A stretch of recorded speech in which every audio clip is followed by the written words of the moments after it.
Hello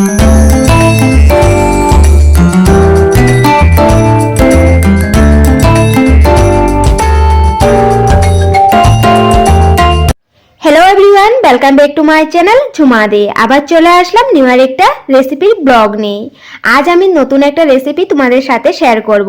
তোমরা মটর দিয়ে অনেক কিছু খেয়েছো, মটর পনির খেয়েছো, আমিও তোমাদের সাথে মটর পনির শেয়ার করেছি। তো আজ আমি মটর দিয়ে নতুন একটা স্টাইলের আমার রেসিপি শেয়ার করব। তো দেখো, আমি গ্রেভির জন্য এখানে কিন্তু মশলাটা রেডি করে নিয়েছি। তো মশলাতে কি কি আছে তোমাদেরকে বলে দেই।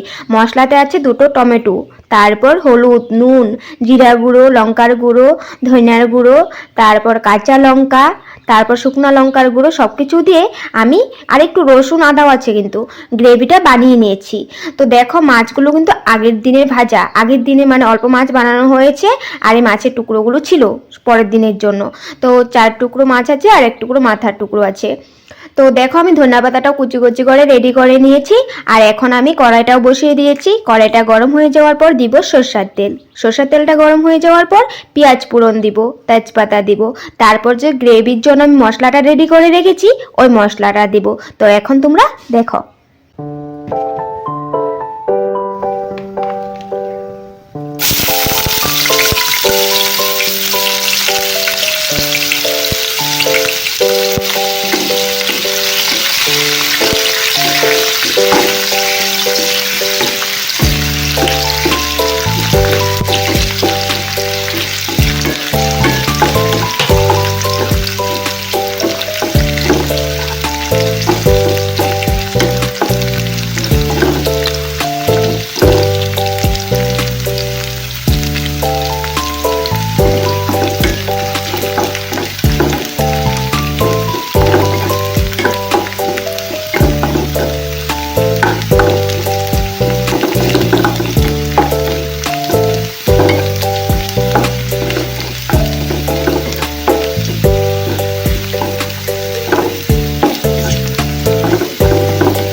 এখনের দিনে মটরগুলো তো বাড়তি হয়ে গেছে, তার জন্য তোমরা চাইলে একটা সিটি দিয়ে নিতে পারো। তো আমি তো সিটি দিইনি, তো একটু সিদ্ধ হতে সময় লাগবে। আর আমি মশলাতে দিয়েছি, একটু ঢাকনা দিয়ে দিয়ে রাখবো, তারপর মশলাটাও আমার কষিয়ে যাবে, মটরগুলোও সিদ্ধ হয়ে যাবে। তো আমি তোমাদের সাথে কয়েকদিন ধরেই মানে কীর্তনে তো যাচ্ছি, কিন্তু শেয়ার করছি না কীর্তনের ব্লগ। তো অল্প অল্প করেই করছি, বেশি টাইম থাকি না, 3-4 দিন ধরে যাচ্ছি, শুক্রবার, শনিবার, রবিবার লাগাতার গিয়েছি, কিন্তু ব্লগ করেছি অল্প অল্প করে, তার জন্য শেয়ার করিনি। আমি ভাবলাম যে একসাথে শেয়ার করে দিব, সব দিনের অল্প অল্প করে ক্লিপ রেখেছি। তো আজ উৎসব, আজ হলো সোমবার, তো আজ আমি এই ব্লগটাও এডিট করছি। তো আজ উৎসবে যাব, তো ওই ব্লগটার সাথে মানে আগের যে একটু একটু ছোট ছোট ক্লিপগুলো আছে ভিডিওর কীর্তনের, ওই ভিডিও ক্লিপগুলোর সাথে আজ উৎসবের ক্লিপগুলো মিলিয়ে তোমাদের সাথে আমি ব্লগটা শেয়ার করে দেবো। তোমরা কিন্তু সবাই দেখে নিও, আর আগেও শেয়ার করেছি, তো দেখেছই আগের দিনের ওই ব্লগটাও কিন্তু দেখে নিও কীর্তনের। তো দেখো, মটরগুলো কিন্তু সুন্দর সিদ্ধ হয়ে গেছে, তার জন্য একটু ফুলে উঠেছে। তো কষানো হয়ে গেছে মশলাটা, তার জন্য আমি একটু চিনি দিয়ে দিলাম। চিনি দিলে কিন্তু কালারটাও সুন্দর আসে, আর খেতেও কিন্তু একটু ভালো লাগে, একটু মিষ্টি মিষ্টিও লাগবে, খেতে ভালো লাগবে কিন্তু। তো দেখো, মশলাটা কষানো হয়ে গেছে, তো একটু জল দিয়ে দিব।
ঝোল দেওয়ার পর অনেক টাইমই রাখলাম, তো ঝোলটা বয়েল হয়ে গেছে। তো আমার ভাই আবার মাছ দেওয়ার পর মটরের ঝোলটা খাবে না, তার জন্য আমি ওর জন্য অল্প একটু রেখে দিব বাটিতে, আর একটু উপর থেকে ধনিয়া পাতা দিয়ে রাখবো। আর এখন ঝোল ঝোল দেখছো, মাছগুলো দেওয়ার পর ঝোলটা অনেকখানি শুকিয়ে যাবে, তো গ্রেভির মতো হয়ে যাবে, তোমরা নিজেই দেখে নাও।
মাছগুলো দেওয়ার পর ভালোভাবে আমি মশলার সাথে মানে গ্রেভির সাথে মিশিয়ে দিয়েছি। তো এখন একটু টাইম রাখছি। আর হলো আমি দুপুরে কি কি রান্না করেছি দেখো, ভাইয়ের জন্য আমি রেখে দিলাম মটরের ঝোল, আর আমি রাত্রের ডাল ছিল, তো ওটা আমি ডাল শুকনো করেছিলাম কাঁচা লঙ্কা আর কালো জিরে ফোড়ন দিয়ে। ডাল শুকনো কিন্তু গরম ভাতের সাথে খেতে অনেক ভালো লাগে, তার সাথে যদি বেগুন ভাজা হয়। তো বেগুন ভাজা অনেকগুলোই করেছিলাম, আমি ভাইদের ভাত দিয়ে দিয়েছিলাম ডাল বানিয়েই বেগুন ভাজা দিয়ে। তো ডাল দেখছো এখানে অল্প একটু, আর একটু রাত্রের জন্য আমি ভাগ করে রেখেছি, আর ভাইরাও খেয়েছে বেগুন ভাজা ডাল দিয়ে, তার জন্য একটু কম আছে। তো আমার এদিকে মাছের ঝোলটাও হয়ে গেছে, মটর ফিশ কারি বলতে পারো, তো হয়ে গেছে। তো এখন আমি উপর থেকে ধনে পাতা দিয়ে দেব। তো আমার এই নতুন রেসিপিটা তোমাদের কেমন লাগলো কমেন্ট করে নিশ্চয়ই জানাবে। আর আমার ব্লগগুলো প্লিজ তোমরা সবাই দেখো, আমার ব্লগগুলো যদি একটু ভিউজ হয় আমি অনেক আনন্দিত হব, তোমাদেরকে সব সময় বলি আমি এই কথাটা। তো আশা করছি তোমরা দেখবে আর লাইক শেয়ারও করবে, আর আমার এই রেসিপিটা ভালো লাগলে কমেন্ট করে নিশ্চয়ই জানাবে। তো আজ এখানে রাখছি, দেখা হবে নেক্সট ব্লগে। Bye bye.